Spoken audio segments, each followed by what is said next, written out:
Oh, I'm excited about the future of the music industry in OKC. Our little scene has just seen a lot of development in the last like 3 years, right before COVID.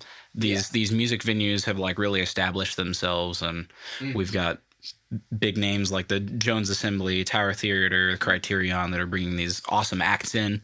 And I mean, after COVID, now they kind of had a year to plot and scheme. And the Tower Theater is a good example of that. Like their recent campaigns are really cool. They're being really explosive with what's coming out right now. And the Jones Assembly as well is also doing a big social media push. And I just think that's really cool. And I really look forward to all of the stuff that's being pushed right now by these venues. Well, I mean, I'm really excited that like a whole bunch of local bands are getting to play Tower Theater. That's just like a really cool, like...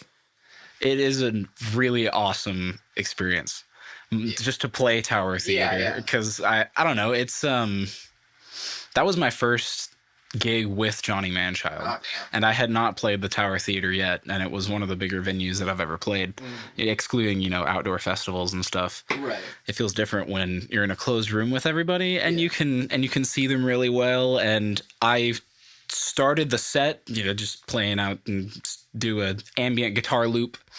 And as I go out there, the crowd started chanting, "Chris, Chris, Chris," and I was freaking out. My very first show, it was yeah, that's a good way to start. It was daunting. Yeah. Well, I mean, there's like the other first shows, which is like, you know, oh, hey guys, I'm like playing over here, and then like 3 people show up and one of them's your mom and stuff like that. So I was like, yeah, it's a good... The first band shows versus like 10 bands later first show. Yeah. Now you kind of know what you're doing. I was actually at the Don't Tell Dina album release show last night, which great show, great album. It's called Cautious Optimism. Listen to it. It's really good. I haven't listened to it yet, but Talon had a hand in that, and I'm pretty close friends with him. I need to listen to it. Yeah. And I know a lot of the dudes in Don't Tell Dana too, because I actually recorded a couple of them when they were like really young. I think they were in middle school and I was maybe just starting in high school, and we recorded on Cubase at my friend's house, and it turned out really bad, but we all experimented together back then, and we didn't even know each other. They just kind of wanted to record, and we were like, I think we're offering recording.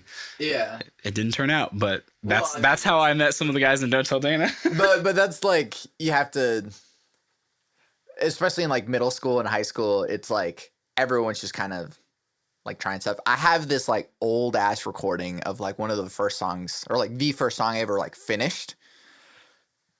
It is awful. Like I still have it. It's on my hard drive, and I just like go back to it and just cringe.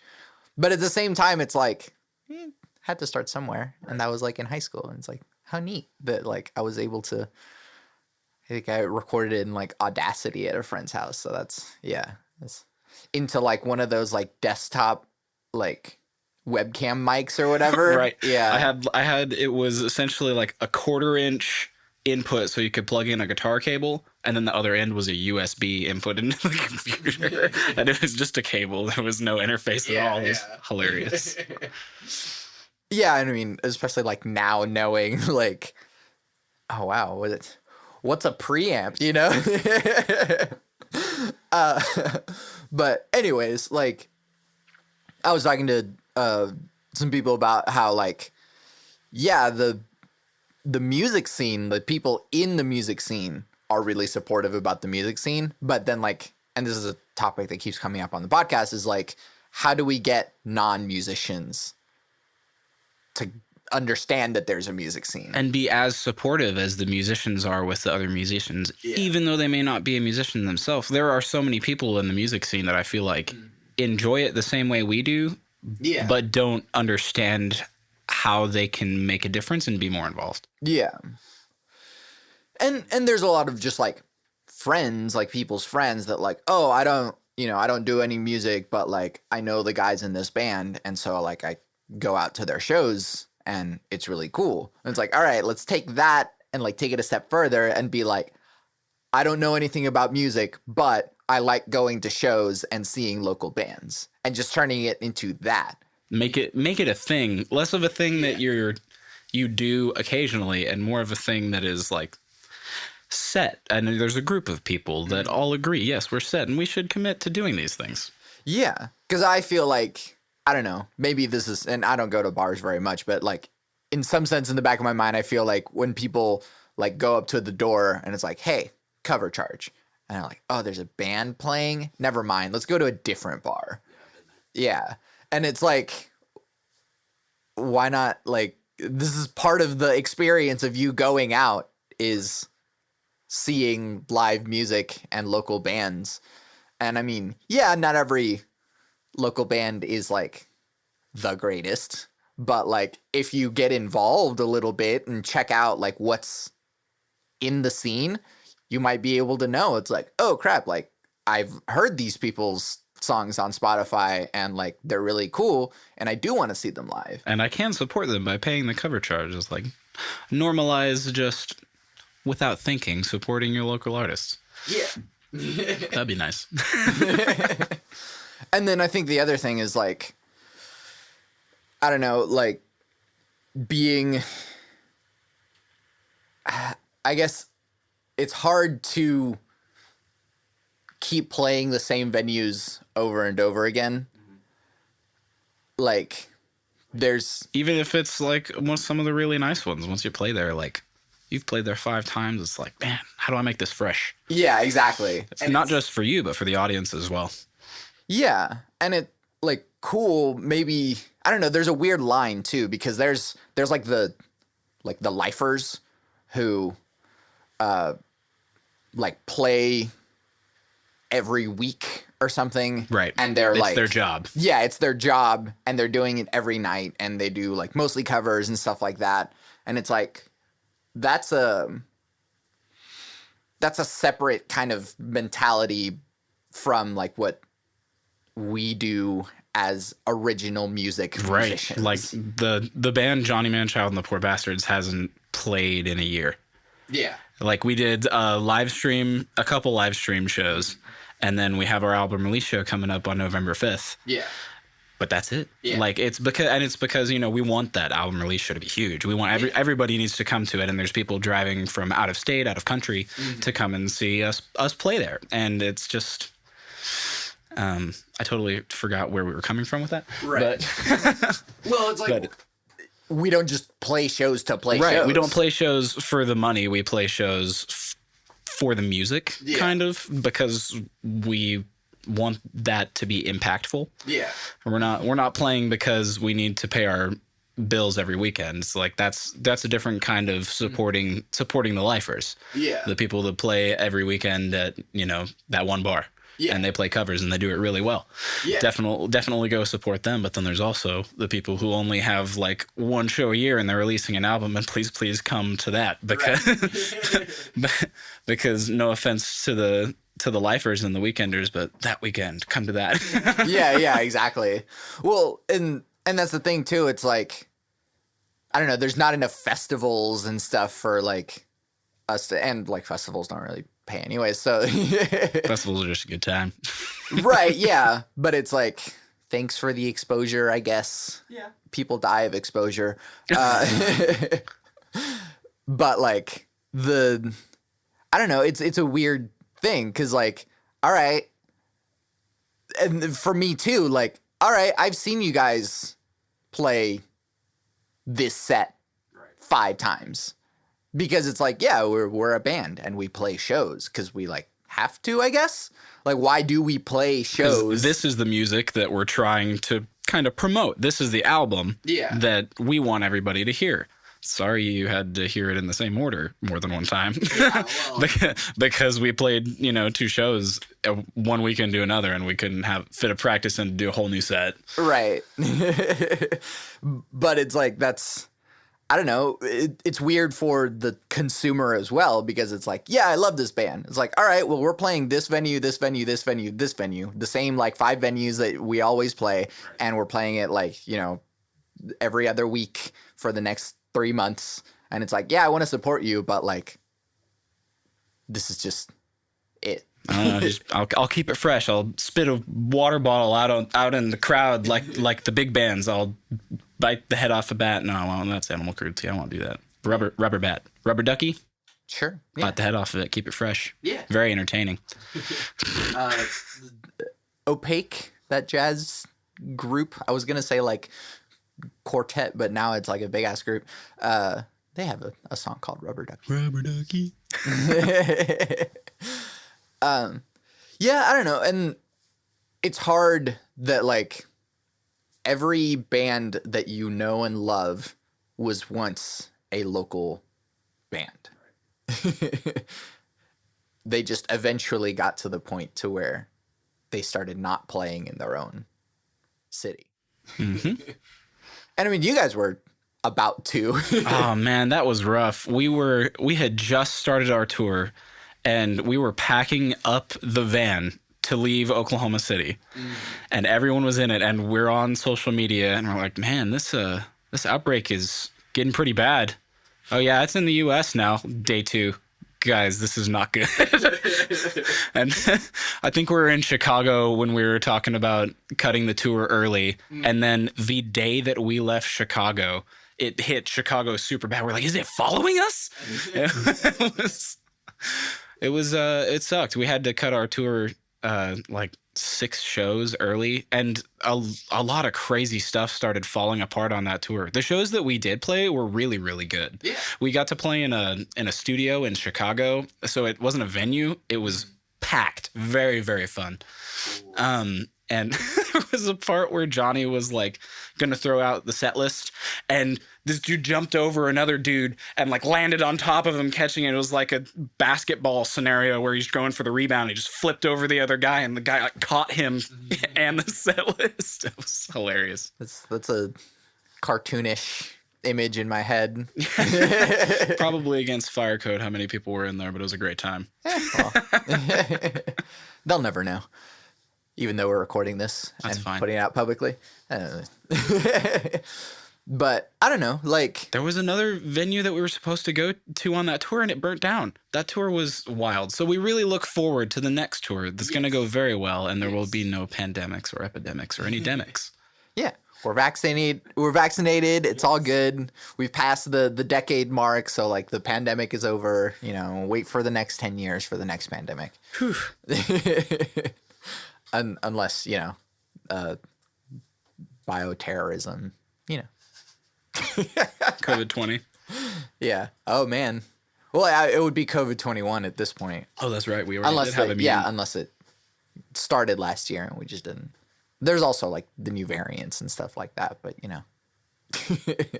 There's nothing to be scared about, right? We're all good now. We can just not wear masks in public and I mean... Not to scare anybody, but there was a small numbers jump for specifically Oklahoma. Yeah. Like 2 days ago or something like that. Right. Well, it's like, it's not, you can't like prove to anyone that you're vaccinated or whatever. But at the same time, it's like, just don't stop washing your hands though. That's that's something we should all continue doing. Right. And I mean, I guess if you don't believe in it and you get it, maybe you will believe in it. Probably. Hopefully not die, but like, you know, someone's got to learn a lesson somehow. I'm fine. It's got dark. I'm fine. This is nothing. Anyways, I guess we also wanted to talk a little bit about like the creative process. I think that was one of the things. So like, what is your creative process? And I guess if you're still writing songs for you, is there a difference between the like McNug stuff versus like the Chris Lashley stuff? Absolutely. There's like 3 writing processes that I have adopted through my experience as a musician with bands, writing solo, and then working on more produced music or electronic music or pop. Yeah. So with band, being in a band is... You really have to feel the room. You have to feel out, you know, especially when you have a band with like 7 people. It's very different than if you're in a band with like 3 people, especially on guitar. Because if you're in a band with 3 people on guitar, you've got a lot of space to fill. Yeah. And you're going to need to play a lot more and just in general be a lot more present in the mix because you're probably the melody and like decent chunk of the rhythm. Yeah. Versus if you're playing in like a 7-piece band with horns, you can't step on the horns. There's a lot of mid-range muddling that can happen for like a low horn part and a guitar part if you end up not playing unison. So sometimes it's just better to not play at all in a 7-piece band, especially on a guitar. Especially if it's like heavier music, like Johnny Manchild can get sometimes. You don't always need to play. The piano and the horns can always take that up. So it's a lot of feeling the room with the band. Yeah. And asking questions, especially to the person maybe who wrote the song. Yeah. To make sure that you're fitting the vibe and you're not just showing off or you're being distasteful in any way. So be tasteful, be tactful. And always listen and ask questions. Yeah, and serve the song. Yes, be open and serve the song. Then solo, I just sit down with a guitar, and I usually just start by just playing around with finger picking. That's typically how writing some of my solo songs go. Other times I will actually just have like a song, like you wake up and you have like lyrics and a melody in your head, and it came straight from your dream, and you're like, okay, now I have to find the chords that I can't remember from my dream. So sometimes you just have a song fully in your head and you're just trying your best not to get in the way of yourself and let that come out. I always refer to that part of the creative process as like the way I think it was Michelangelo did. It was just like, was it Michelangelo? Damn it. One of the Ninja Turtles. Yeah, chiseling away at the marble that isn't the statue. And so you know what the song is and you know what it wants to be. And so you're trying to just let it out rather than like impose yourself upon it. I think of the SpongeBob episode where like Dink. Yeah. This is perfect. Right. And then Squidward like adds his like weird like nose, and it's like, now it's perfect. And it's like, yeah, when you add that weird nose, you're like, oh, I'm getting in the way of the song, aren't I? Thinking about making it more, you're thinking too hard. You're making it too you. You're making it more about your skills and your craft and less about just getting out what was in your head can sometimes be more pure and a little bit more enjoyable and honest. Honest music is always more accepted, in my opinion. Yeah. Do you also like, for your own stuff, do you have like a process thing whenever, because my EP that I put out last is like I don't think any of them were like incidental, like, ooh, this just came out of me. Like all of them were like commissioned or like projects for like a class or something. Anything that I've released was more like that. Yeah. All of my solo stuff that I've written on guitar and just sing, all of that honest music that I enjoy personally, I have not released. If people got to see me perform it live, that's the only time. I mean, I have some recordings, but they're not out. I don't have I'm not registered independently for a PRO or anything. I've gotten really in my head about releasing that stuff correctly.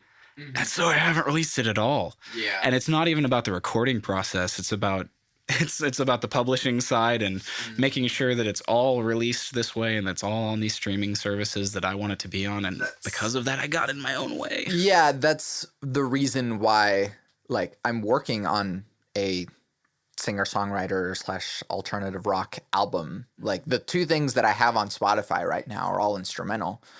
And like I'm a singer. I write songs with words, but like there's nothing available for anyone to hear. And so it's like kind of the motivator that inspired me to release the EP at all was like, if you're not putting out music, then you don't make music, right? As far as anyone's concerned. And that was the motivator for me to be like, all right, well, I have this music and I'm going to put it out. And try this marketing experiment. But like, yeah, I don't think many people that, I don't listen to this podcast, obviously, but like people that know of me that I make music, I don't think they know that I sing. Right. And that's my main instrument. I mean, I heard you sing on your last ambient thing that you were doing. You were doing some nice ahs. Yeah. But I know what that you always mean. ends up I know being what odds. you mean. You mean like lyrics that you write and you genuinely sing melodies that you've written. And like this album has taken me so long to like prepare, and like I'm still working on it and still producing it, but like yeah, being like really sacred about like, oh, these are special songs and I gotta like make sure that this, because it's me, you know. Try not to get in your own way. Yeah. I do it. And it helps when you have, especially with the solo stuff, someone to help move you along, to help work with you, an engineer, a manager, maybe like just a friend who's really into it. Somebody to say, no, that was good. You should keep that one. Yeah, well, I mean the role of producer, not in the like electronic arranger sort of point of view, but like the more like, I don't know, classic point of view of a producer, of like the Rick Rubin that just like goes in and is like, try it this way. Yes, try it this way. That was good. Let's move on to the next one because I think we got it. And you're like, was it? But he would know. Yeah, because he's fucking Rick Rubin. Exactly. So it's I've been doing a lot less of the solo singer-songwriter stuff, and I have been just pumping out the third prosy, which would be like I'm doing lo-fi hip-hop stuff, more like producing it on a computer type thing, although I produce it on monomes. I do it with Dallas using like a little Raspberry Pi computer that I built and this really weird box of buttons and knobs called the monome. And they're really pretty looking, and they blink and bloop, and they don't do anything by themselves until you plug them into a computer, because they're not a MIDI controller per se, but they do communicate on a very basic level with computers, and you can tell them exactly what you want them to do. Out of curiosity, what kind of data does it send? OSC. Oh. Yeah. So it's very open protocol for you to define whatever you want. It doesn't just have to talk to, MIDI. It can talk Java. You can translate it in all of these different programming languages to do like whatever you want it to do. If you wanted it to be a typing keyboard, you'd have to write the program to do that. But it can't. Yes, exactly. If you wanted it to control lights, not over MIDI, I don't know, they could do that. You just got to write the program. Yeah. So I'm not smart. I don't write the programs. I just use other people's written programs, and I like to work with the script and program writers to help troubleshoot bugs and stuff. That's really fun and entertaining for me. Yeah. So there's this monome community, this forum online, and it's a very, very friendly, active community with some of the smartest people you could meet on the internet. I have no idea what they're talking about, actually 60% of the time. And I'm just looking for these keywords that mean, here's a new script for you to try. Yeah. What's the URL? Isn't it just like LLLLL? Like, I think it's 8ls.co. Yeah. Now I have to check, because I know if I'm wrong, it gives you a weird website. So I have to check. But this thing, it's like, yeah, it's like a forum and it's a community. Like I went in there a long time ago to like see what's up, and I'm like, oh, I'm not advanced enough for this yet. Yes. 8 lowercase l's.co. Yeah, and if you want to get in there and understand the monome stuff, but it's not even exclusive to monome stuff. It's also a lot of modular electronic production stuff. There's a lot of modular builds, a lot of like just weird new hardware that exists for music making and weird sounds, weird new softwares. There's all sorts of stuff on there, and it's really, really broad and really dense, but totally worth finding your niche in that little community. Yeah. Plus, I mean, what it is for you is that like, instead of like, you don't have to be a programmer to be able to get into this stuff, and you can have a community with people, and it's like, oh, someone's a programmer, but they may not be able to use their program at the utmost ability that it can. And so like, hey, here, it's the same with like video games. Like there's developers. A proficiency. Yeah, there are developers, but then it's like, hey, we need someone to like test it and like see if it's good, and we need, pro players to like break it to see like what we can fix with it as well. I put myself in that position. That's a little bit glorifying to what I do. I honestly feel more annoying to the script writers, but that's how it feels to me is like, yes, like I'm testing a new video game.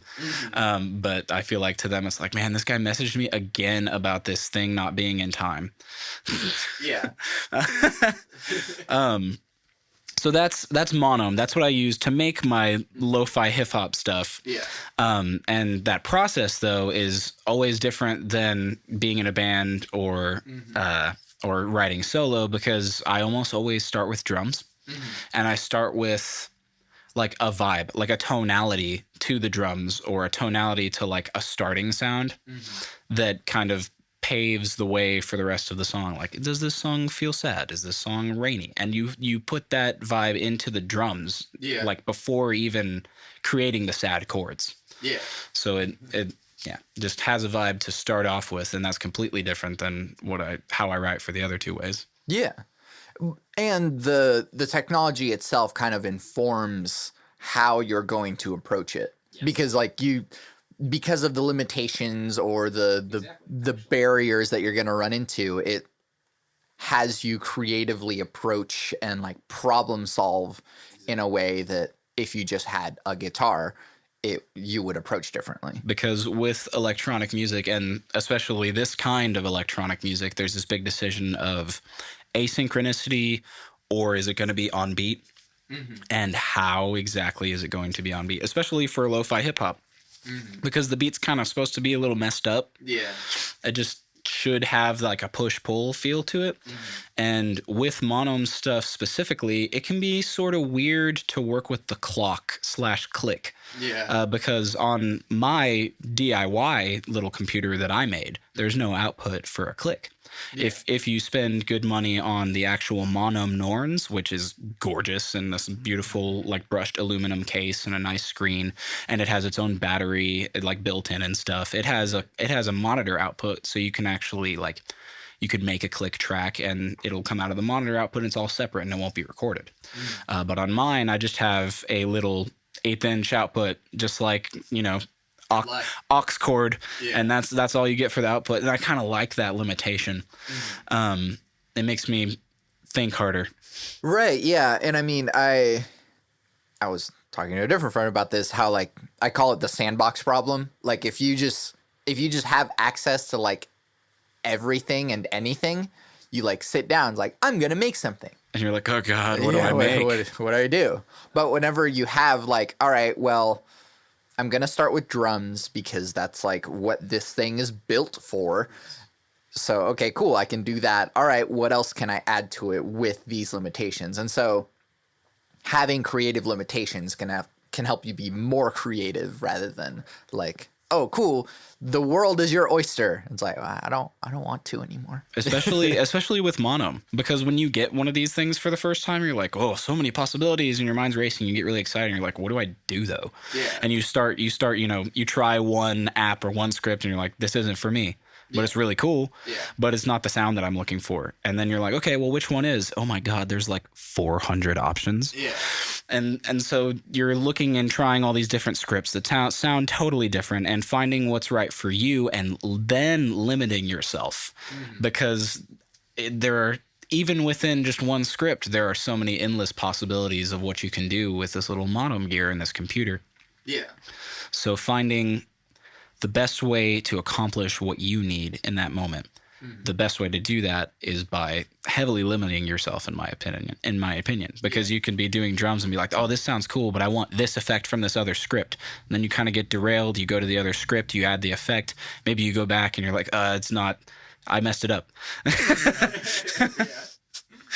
So limiting yourself is an important process in making that sort of pop, lo-fi, hip-hop, normal hip-hop, trap. Limiting yourself can yield really nice creative results. Yeah. But it's also like really specific, and like only that pathway will get you that, which is what is more, I don't know. It's like, it's more interesting in that way because like you can only make it in this way. If you want that sound, you have to like follow this train in a way.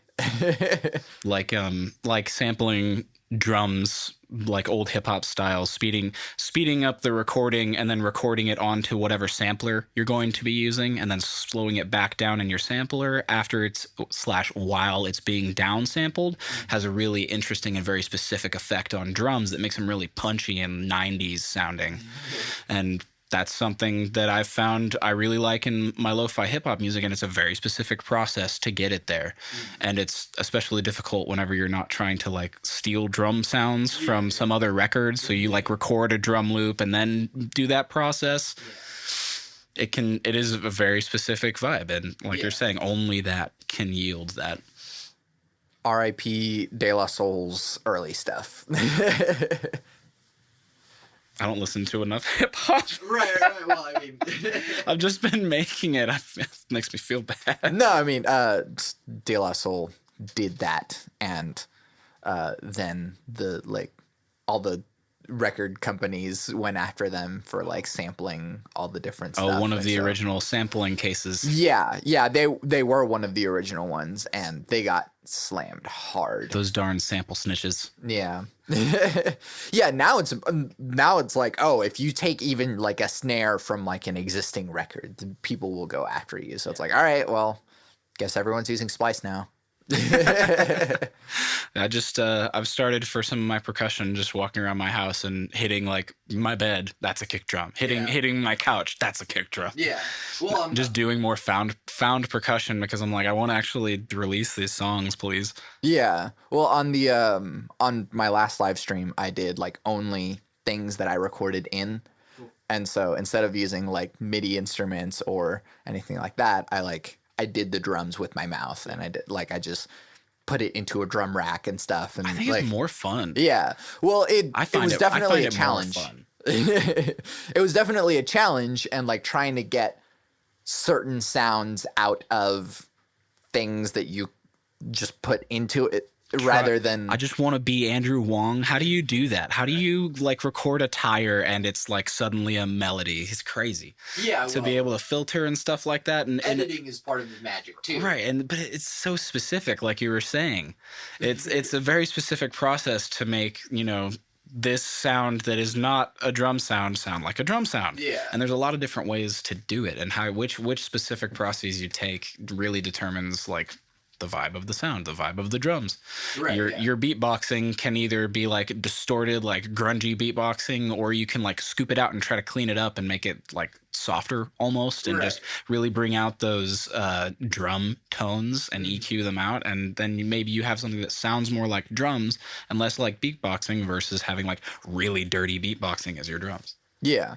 No, I mean, I just did like a into the mic, and then I like filtered it and like added distortion and like pitched it down a little bit, and like, it's yeah, you can take a sound and then like fuck with it and have it make more interesting sounds. I really like doing that on the mono stuff specifically. There's an app called Timber that is sort of just like drum rack. And with included EQ and filtering options and an LFO that you can attach to like pitch and really, really weird stuff like that. And there's a great option to degrade quality by sample rate and bit depth reduction. It's fantastic because it's like, I think the filter is after the reduction, so you can filter out the like kind of crazy you get whenever you downsample something, and you just end up with that and it's all grody and goes whenever you hear that low end fade out with a downsampled thing, has this like weird high end that goes with the low end. Yeah. There's a plugin called Lossy by this company Guitarist, and it's not a downsampler. It emulates the sound of like MP3s, of like how much more like audio, like compression and like the warbly stuff that it does to the high end. And like that plugin's been on my wish list for a while, but it's like, how interesting that it's not a downsampler, it's a like audio truncator slash file converter. Yeah, but it's like that is a sound that like, if you listen to like, man, I still have recordings. I still have like MP3s from like LimeWire days. How does your computer survive through that? Well, it's like, I mean, I was like a wizard in LimeWire because I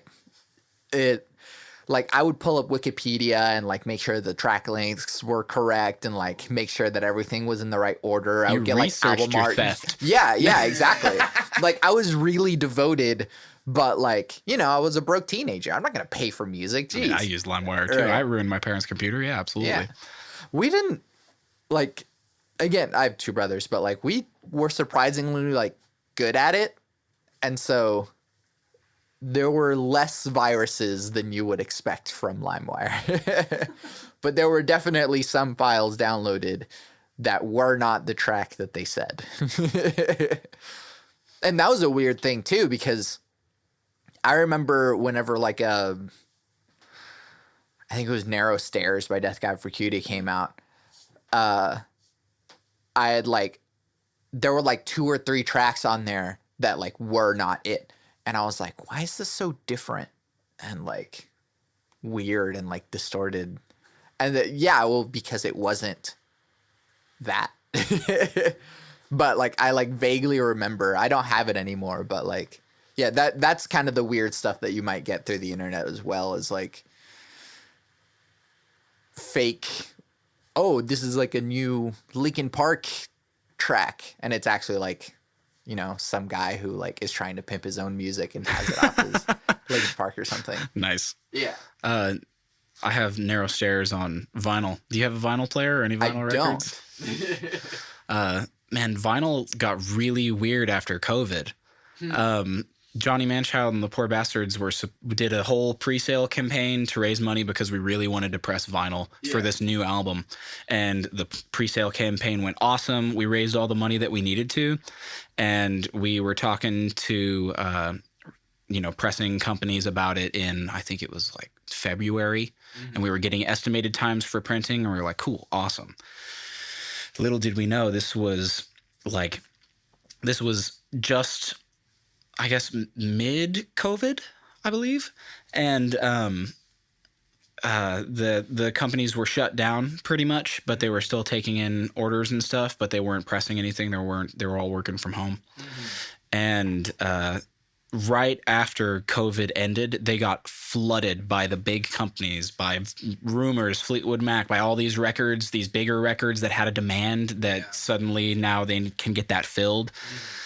No pressing places have any availability until next year. Yeah. So like we were really excited to, have our vinyl record at our album release. And now it's looking like we aren't even going to be able to get the guys that paid in for the pre-sale. We were expecting to have that to them maybe like a month early or right on the date that the album release came out. Yeah. And now they're going to wait till February 2022. It sucks. We're really looking at like other options. We're calling all the pressing companies right now. We're all in sort of like a panic.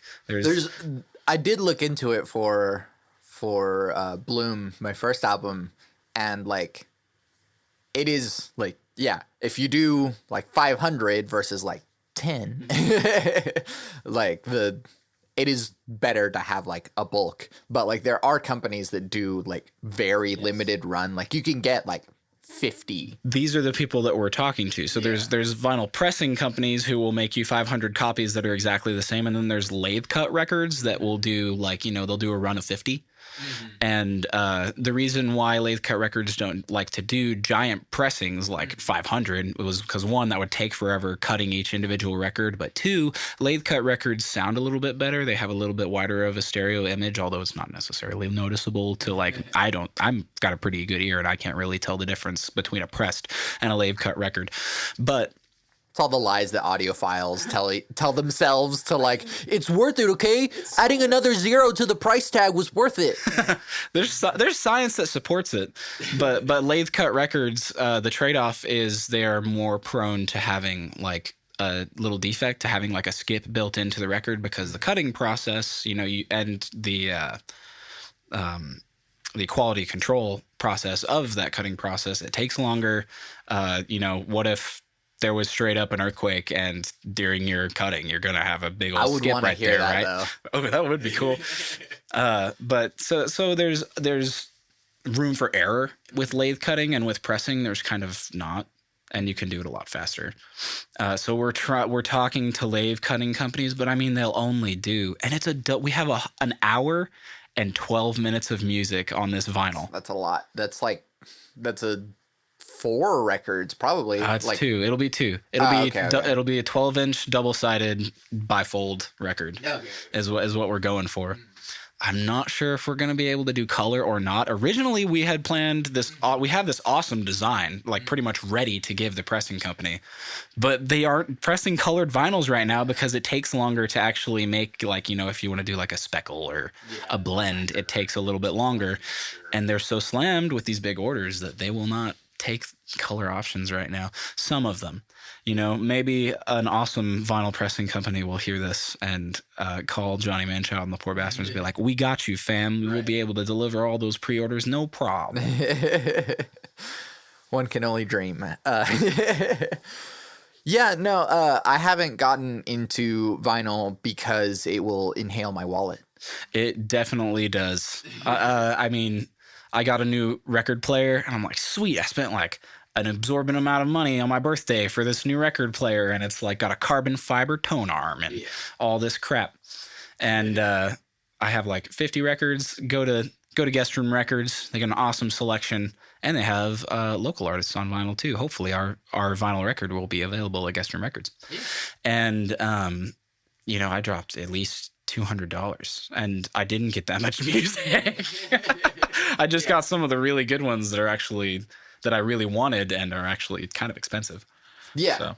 Yeah, no, and that's the thing. It's like I have my list of like my favorite bands, my favorite albums ever. And so it's like as soon as I get a record player, it's going to be like, all right, finish the list. And it's like, all right, Radiohead discography, Tool discography, Radiohead's was brand new discography. Okay, Computer is a good one. In Rainbows. But I mean like all of it. Like Radiohead's my favorite band, so it's like I just have to. Those are the two those are must-haves, so I had to go ahead and do those. Those were included in the $200 for sure. There you go. And that's the thing. It's like, oh, also, this is random, but like I learned about it recently. Do you know about the 0110 theory? I don't think so. I feel like it doesn't. I don't know. Is this a loudness theory? What are we talking about? It's a Radiohead, like, I don't know, theory, clue, something that like the conclusion is that like, oh, if you like, you can play OK Computer and In Rainbows like tandem, like not tandem like simultaneously, but like one track like woven into another. So it's like I think Airbag is the first one in OK Computer, and then you play 15 Step, and then you play, I think it's Subterranean Homesick Alien. This is how much I like Radiohead. But like apparently it's supposed to like, you know, transition nicely into each other. Cool, like Zipper. The songs zipper into each other. Yeah. That's interesting. I listened to it in that way, and I was like, I don't know. I know these albums well enough that it just felt like I was going back and forth between the two albums. Right. I mean, they're mastered differently. I don't know.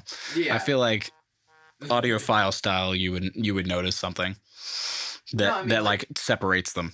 I guess tonally, like they have similar arcs, but there was definitely like a point later in the album where it was like, OK Computer had like a more upbeat sound, whereas In Rainbows had like more of a toned down sound. So it kind of went like up, down in the tracks. And I was like, I totally see that. I don't know about this theory, but it's like people have been talking about it for like, I don't know, since In Rainbows came out. What was his movie called that he had a hand in? That was so cool when they were like doing Suspiria? Yes, they were doing choreography on the slanted wall. That was my favorite part. It was a gorgeous film.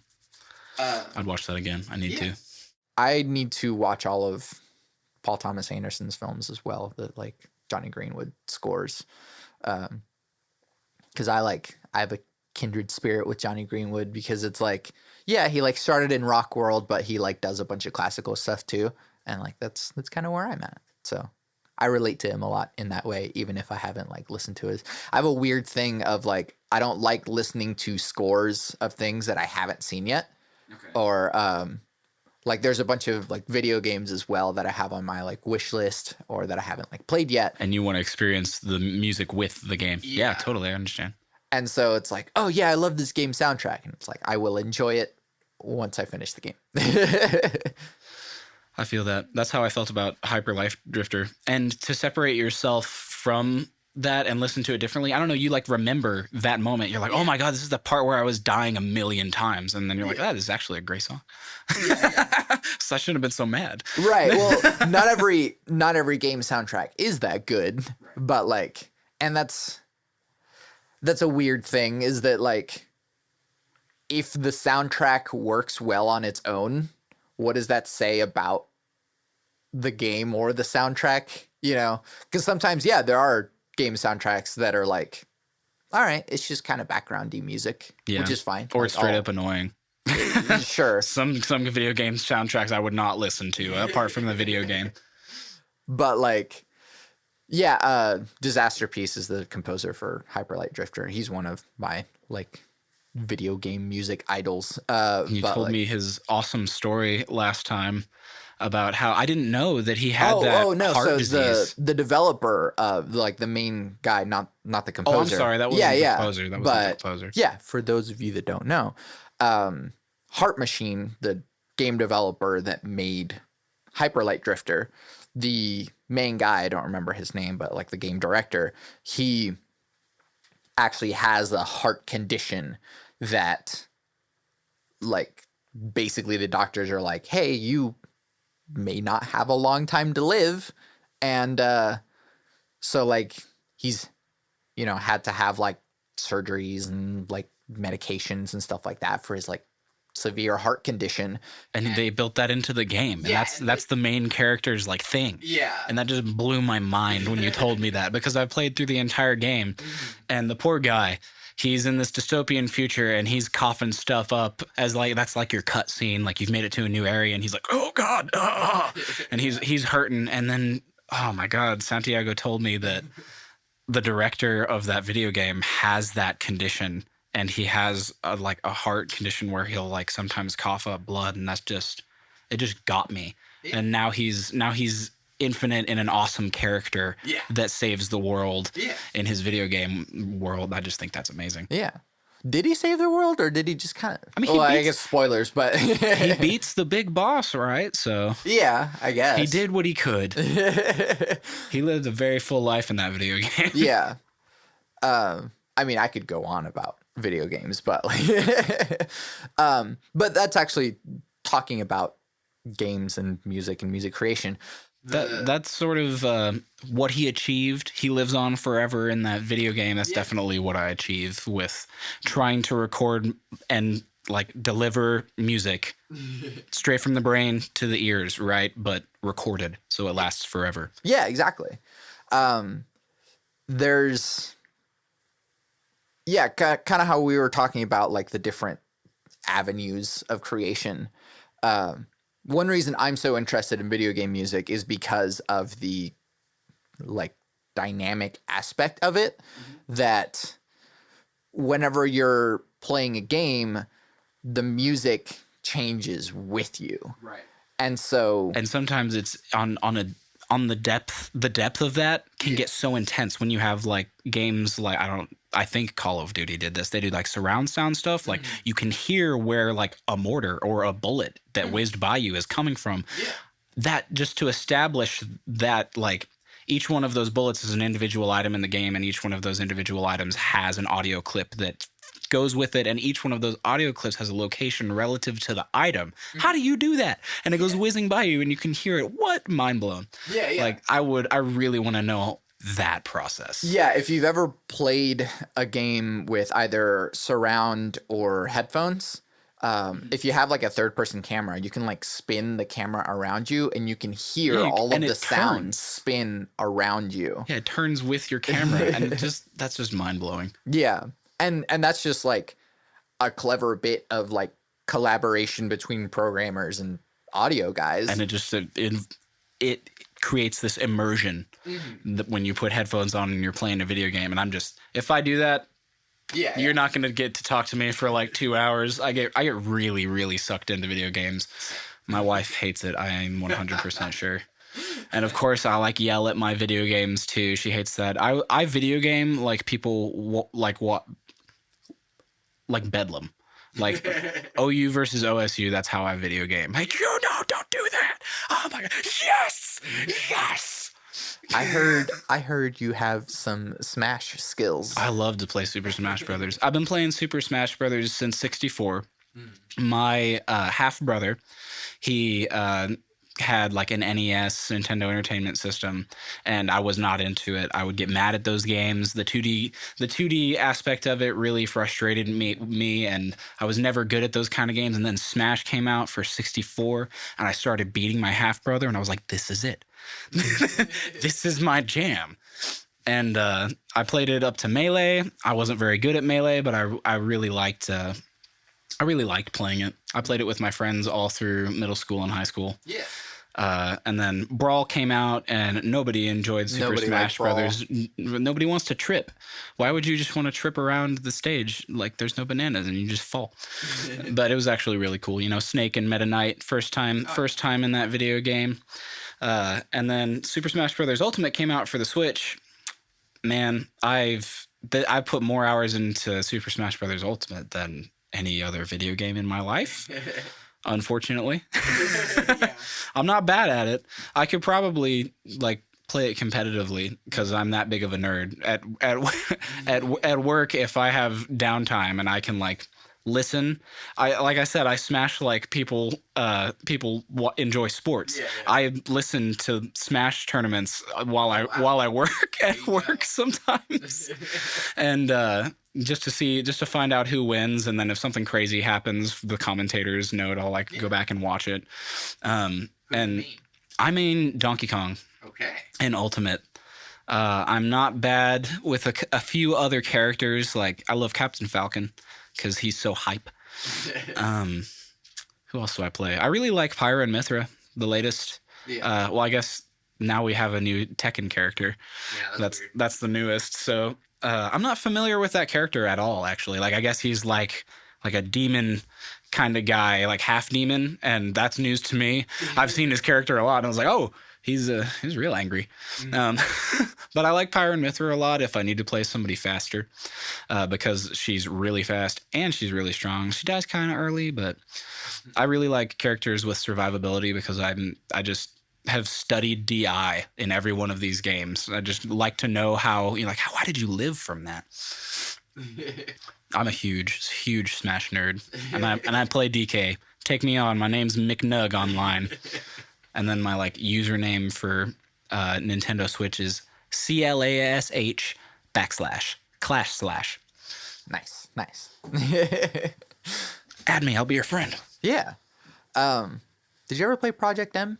I did play Project M. I've played Ultimate Smash Nerd. I have played all of the mods. I have played Legacy, Super Smash Brothers Legacy. I was first invited to Smash mods. I was in college, and they were this dude was in the commons room just by himself with his laptop plugged into the TV, and I was like, oh, you're playing Smash. Is that Scott Pilgrim in Smash fighting a Decepticon? And he was in the modder community. Yeah. I really wish I remembered his name and exchanged information with him and stuff, because that was really cool to be introduced to that as a huge Smash nerd. Mm-hmm. And I just walk around the corner and he blew my mind, because I think it was a mod called Infinite. I think it was called Infinite, and it had 120 characters in it, and not all of them were fleshed out. Some of them were just floating blobs of here's a character and his moveset. And then others were here's Scott Pilgrim with his Rickenbacker bass guitar smacking Mario around. That was so cool. Please don't do that with a Ray, because those are expensive. Picking up a Rickenbacker overhand will void the warranty. They're also really nice, and you use them as instruments because they're really nice. The joke is that anything you do to a Rickenbacker voids the warranty, because if you change the strings, it voids the warranty. Wow. Right? Isn't that fun? Fun info. At least that's how it was whenever I worked at Guitar Center back 6 years ago. Good Lord. Am I old yet? I think so. Yeah, I've played Project M. The current downloads I have for Project M and the other modded smashes I haven't worked with my latest update of Windows. So I've got to like re-download and reconfigure them and see how I can get them working again. So I guess there's a separate like train of thought here where there are, I don't know, spheres of like mind spaces for creatives that lean into like technical side. Like there are like, I don't know if you know Stuart Adams. That sounds so familiar. Yes, I remember Stuart. Yeah, yes. Yeah. He's like not a musician. He like makes some music, but he's an engineer. Yes, a great one. And we were paired up on a like project together where we had to just like print like the best, most clean drum sounds that we could get. He did a great job. I love Stuart as an engineer. Right. And his brain is like technical sound side. Yes. He like music isn't where he is. And like I know that there's like a lot of people like this that like they're audio people and not necessarily music people, and there's like a bridge somewhere in there that it's like the creativity is technical. And for me, like I do have enough technical experience to like know what the heck I'm doing with a microphone and audio signal and stuff like that. I am a good audio engineer as far as I know. But like the level of expertise that comes from like someone who's like an actual audio engineer, I'm like, oh no, I'm just a creative. But like it seems like you are kind of in that space because you are in that like technical side. You like messing with mono, not to the point to where you're just like a pure programmer, but like you like messing with scripts and stuff like that. You like modding stuff. You like, so I guess what is that for you and what draws you into the technical side? Well, for me, the mono stuff, making that computer type music, that's bridging the gap for me. Yeah. Because, you know, I did a lot of live sound, and with working on mono and stuff, it's kind of like having a console right there doing whatever you tell it to. Yeah. So it's really bridging the gap of there's all these technical options that I can use with this thing. Which ones are correct? Which ones will bring the desired result? Yeah. So I don't know if I favor either one side more than the other, because music came so naturally to me, and audio engineering, I really did feel like I needed to go to school to that. Honestly, like compression and exciters, mastering, those processes were really far away from me whenever I first started at the ACM, and getting that education definitely cleared it all up for me and helped me bridge that gap like you're talking about. It took me 4 years to bridge that gap. I couldn't get mono stuff to work whenever I first approached it, mainly because I wasn't asking for help from the community, and I was trying to do it myself because I thought, you know, you're in college, you can figure it out. Nope, you're not a programmer, you can't figure it out. Yeah. But it takes a lot of effort to merge those cognitive processes.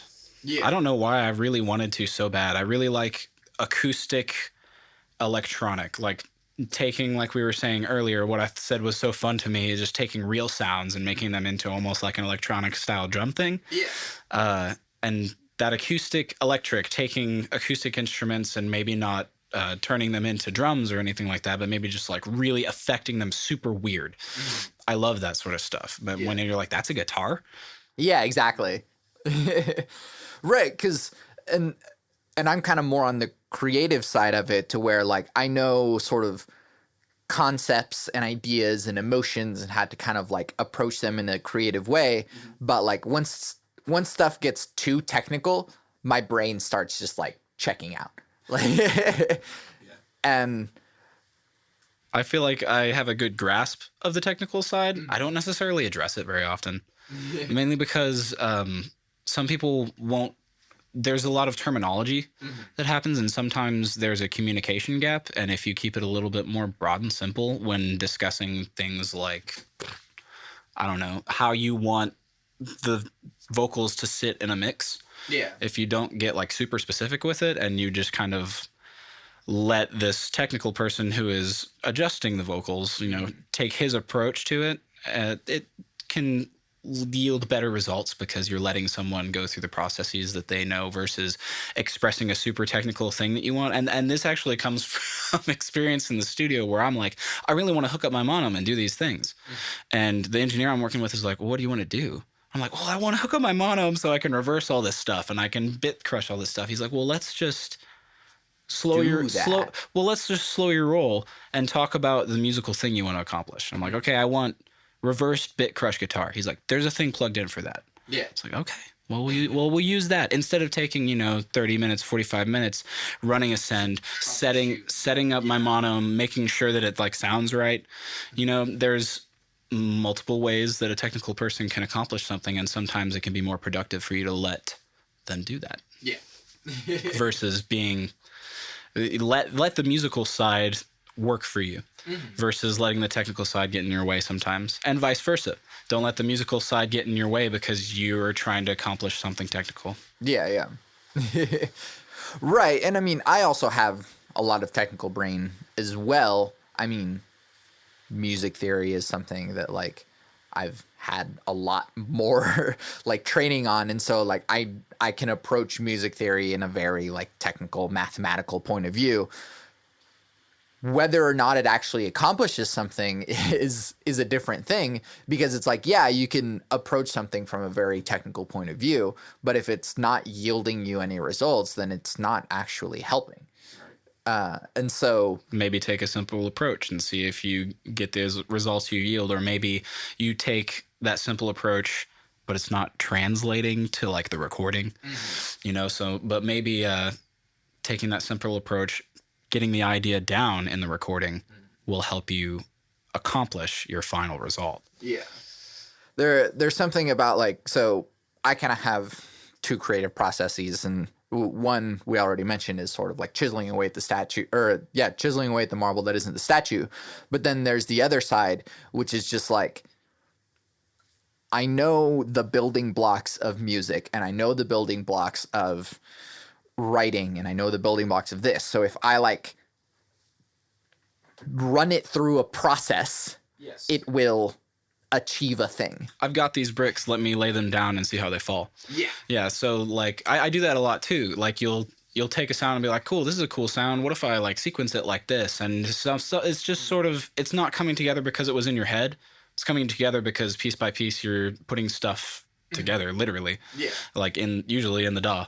Yeah. And that can yield totally different results. But I feel like after you've piece by piece slapped something together, it still needs some magic, some smoothness on top. Together, right. Yeah. Vocals, something natural to make it feel not chopped up. Yeah. Because that's how that sort of music can feel. Unless it's like dubstep and it's supposed to be chopped up. Right, yeah. Well, the other part is that like, so in my master's, I like had a piece where I was like, what if 12-tone serialism, but not with notes, but actually completely unpitched and with sounds and time. Oh, interesting. Taking the pattern and then randomizing pitch and time. Yeah, well, serializing pitch and time. Or not pitch, but time and sound. And that's what the piece ended up being called, was time and sound, because the first movement serialized, like I took a set. And sorry for those of you that don't know, set theory, it's advanced. I don't know set theory. It's fine. I took a set, and like each number in the set.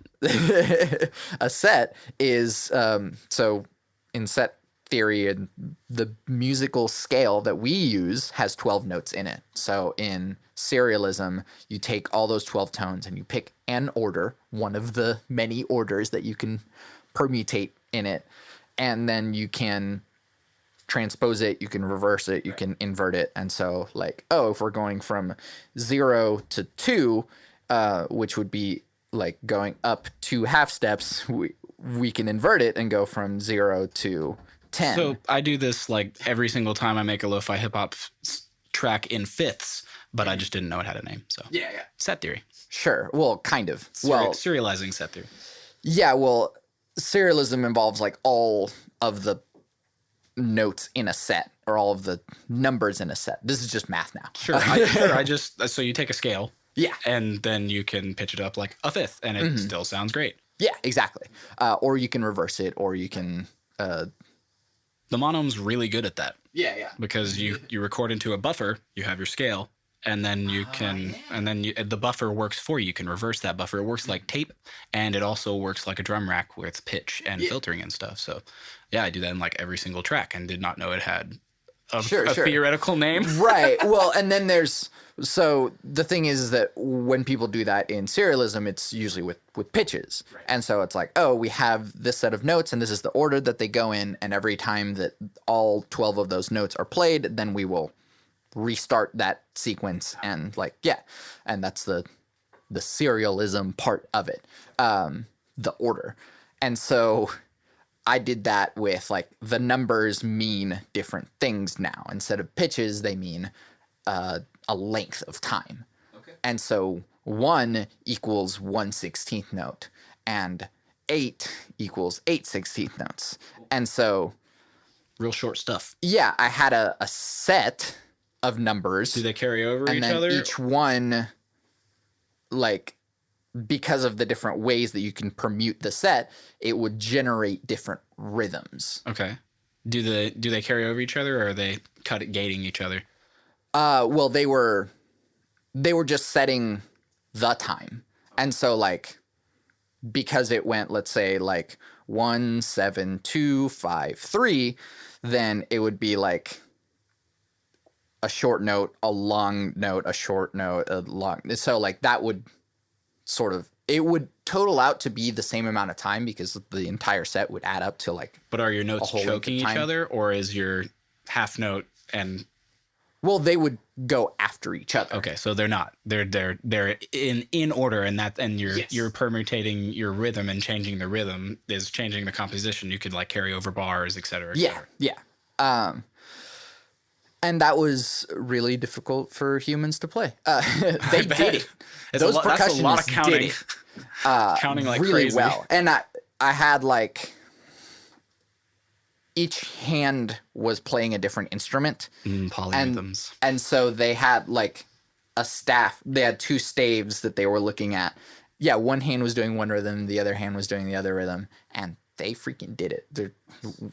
Percussionists are time wizards.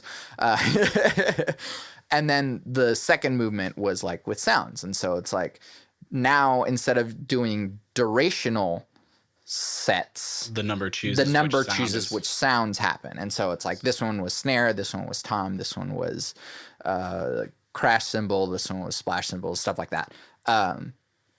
And there were also like sets of rhythms, because if you just have the sounds, people's just kind of like resting and like waiting for each other. And so I just had sets of rhythms, and so each number had like, 1 equals 4 quarter notes. And so whenever you get 1, you play 4 quarter notes on this instrument.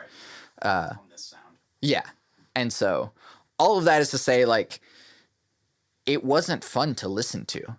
I can like all of this explanation that I'm giving you is really interesting to like conceptualize and like, ooh, cool. How interesting to like apply numbers to different values and like permute it and see what happens. It's sort of like rolling dice and seeing what sort of things come out. And that's what makes like D&D interesting. That's in a way, whenever you're playing a video game, it's also kind of being a random number generator. But then once you like apply it to actual sound and music, it's not very musical at all.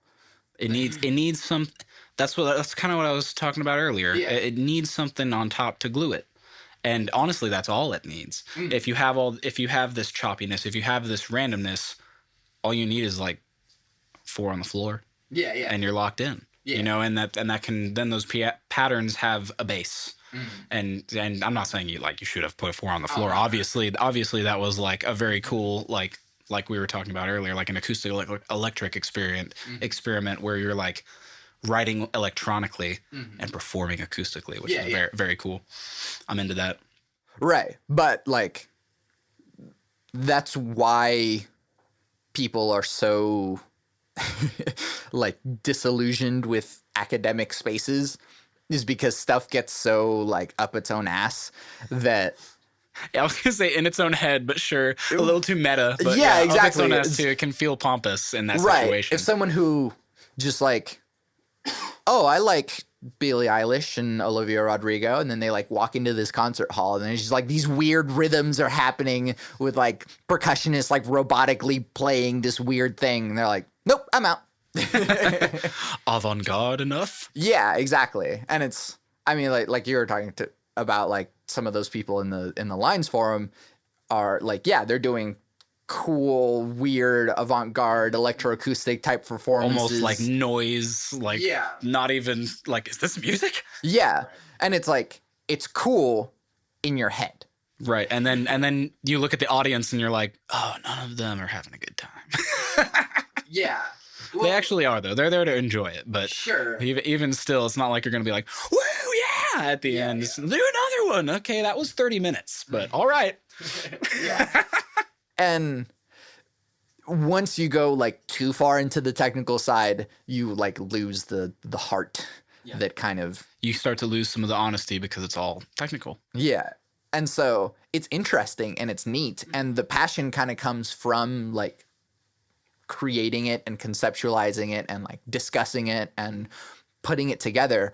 But the thing itself doesn't really have heart or passion in it. And I feel like I've heard in some of your like, especially your recent streams and stuff too, you're using these experimental processes, but you're making them very digestible.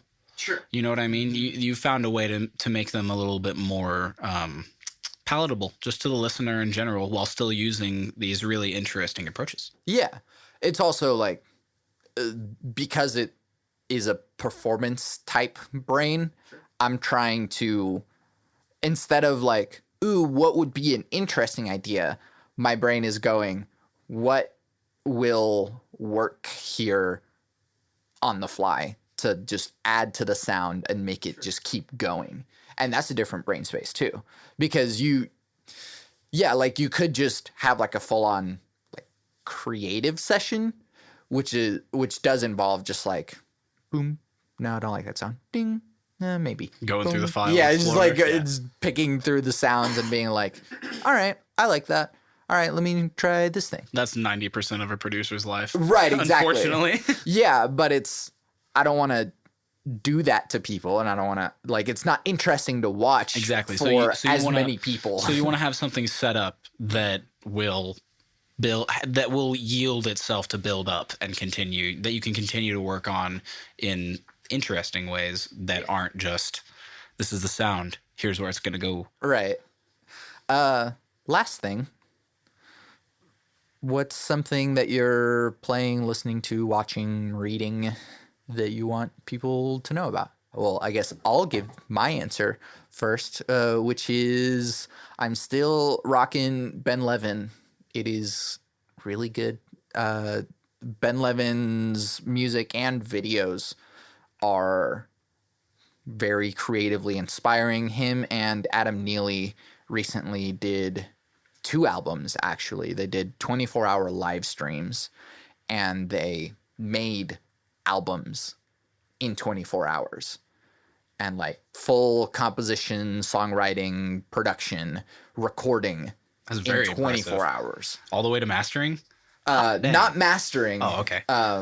But I mean, like, still, it was ready for mastering, I'm sure. So. Yeah. So it's like 35, 40-minute long albums with like, the lyrics are sometimes kind of nonsense sounding and the sounds are really strange or the performances aren't perfect, but like this is literally made in 24 hours. And like, it's one of the coolest and most inspiring things, because like what we were talking about earlier, like you can get in your own way and be like, oh, like I want it to come out perfect and stuff like that. And it was like, well, look at these guys. They're literally just pumping it out. Just cranking it out. It doesn't matter if it's perfect. It doesn't matter if like the greatest thing that you've ever done. It's just like, hey, let's make something cool and creative. I've seen a couple YouTube videos similar to that. And, you know, they aren't all winners, but genuinely, like when they finish, at least one song is actually just great. Yeah. Like you're like, that's a jam. Yeah.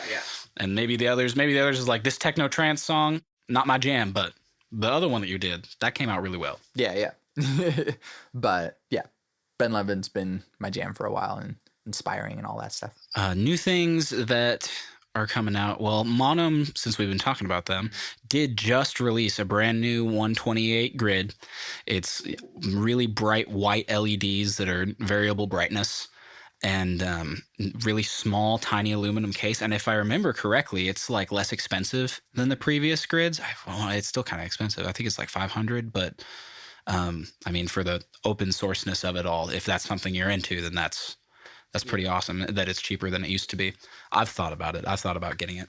Can it output like different values per button?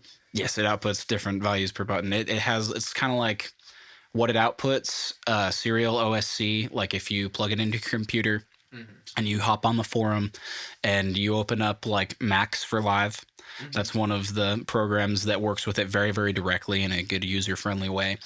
You'll pull up an object, serial OSC, make that object, and then it'll output basically just a matrix of numbers, 1, 1, 0, 1. It'll tell you whether it's on or off. The button is on or off. It'll tell you whether the LED is on or off, and then it'll give you the like position in the grid, which button was pressed. So it's once you like break it down, it outputs very simple stuff. It's just being able to educate yourself as to how you want to break it down, because you can do that in a lot of different places. And one of the easiest being Max for Live. One of the more difficult being like, I don't know, C++. You can do that if you want. And then the little sound computer that they've released for it speaks Lua, which is a coding language that I didn't know about at all until they said this is what this speaks. And looking at it and just trying to study it and talking to the community, I was able to learn like a little bit about it. And I was able to write some simple scripts, even though I suck at programming and I didn't know that you were just supposed to like grab lines of code and like copy and paste them over to your stuff. I was sitting there typing and I'm like, oh, this was supposed to be a lot shorter. And you can just talk to the community and they will teach you how to code for this little computer. Like it takes some weeks and weeks to like understand what you're doing, and there's tutorials that you follow, but it's pretty easy to learn how to code for these little things. If I could do it, it must be easy.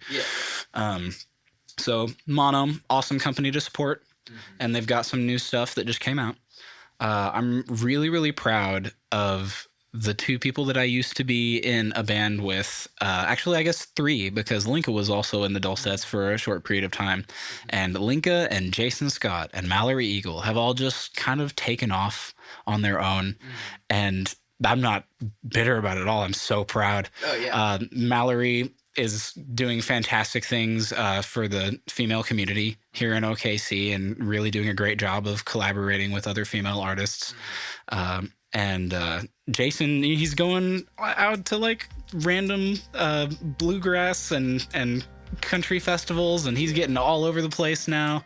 And we were just playing weddings together, and he's like basically a star now. I'm so proud of them, all 3 of them. Of course, Linka is doing amazing things for the Latin community. She basically is like the queen in OKC right now. So very proud of all of them. No, I mean, it's the same thing with like, we just talked about Don't Tell Dina, but like I used to play bass for Don't Tell Dina, and like the best thing that could have happened for Don't Tell Dina was me leaving the band. Because like they've just gotten so much better, and like everything that they're doing is like so much cooler. And I'm sure it's benefited you as well, be able to do this podcast stuff and do all this awesome editing, and you've become very self-sufficient since then. So I'm trying. But yeah, anything else that you want to plug or tell people to check out? Go to the Johnny Manchild and the Poor Bastards album release show on November 5th at the Tower Theater. Did I mention that? Yeah. Tight. I mentioned it again. Well, now you just mentioned it again. So, I mean. And of course, stream the album when it releases. And McNug will be releasing as an artist very soon. So keep an eye out for McNug if you like lo-fi hip-hop. Cool. Well, Chris, thank you so much for doing this with me. Where can we find you and your thing? Thank you, Santiago. Really, me and my things don't exist. My personal stuff, I don't have any of those acoustic solo recordings or the lo-fi hip-hop stuff. It's not out yet, but it will very soon be out, and it will be on SoundCloud under McNug, MCNUG, and Johnny Manchild and the Poor Bastards at manchild.band. We have an awesome merch shop that's going to get updated pretty soon once we have this new line of merch coming up around the album release. So keep an eye out for new merch at manchild.band, and please go support your local artists. Sweet. Awesome. Well, again, thank you so much for doing this with me. I'm Santiago Ramones. I'm Chris Lashley. I love you. You can find everything that I do on my website, santiagoramones.com. I make music and produce audio. I have an EP, a short album, that is streaming everywhere right now. It's called Soundbites. The music you're hearing right now is from Soundbites. Listen to it on Spotify, Apple Music, and anywhere else you stream music, or buy it on Bandcamp, because a single purchase is the monetary equivalent of streaming it all day, every day, for a year. I'm also working on another album, so if you'd like to hear that at some point, you can buy my music, or you can support me on Patreon. That's patreon.com/Santiago Ramones. Follow me on Instagram to stay up to date with all the stuff that I'm doing, both at bit.depth and at Santiago Ramones Music. There's also a Discord server in which we discuss deep topics from the podcast, but it's also a community of beautiful human beings. Go to santiagoramones.com/Discord to join. If you like the podcast, leave comments on social media, leave reviews by saying how much you like the podcast, and tell your friends about it. I really couldn't be doing this without you, and I am so very grateful to continue doing Bit Depth for this long. Thank you so much for listening to and supporting Bit Depth. I always end the podcast with my 3 things. They shape my life philosophy. Love never fails. It's going to be okay. I might be wrong.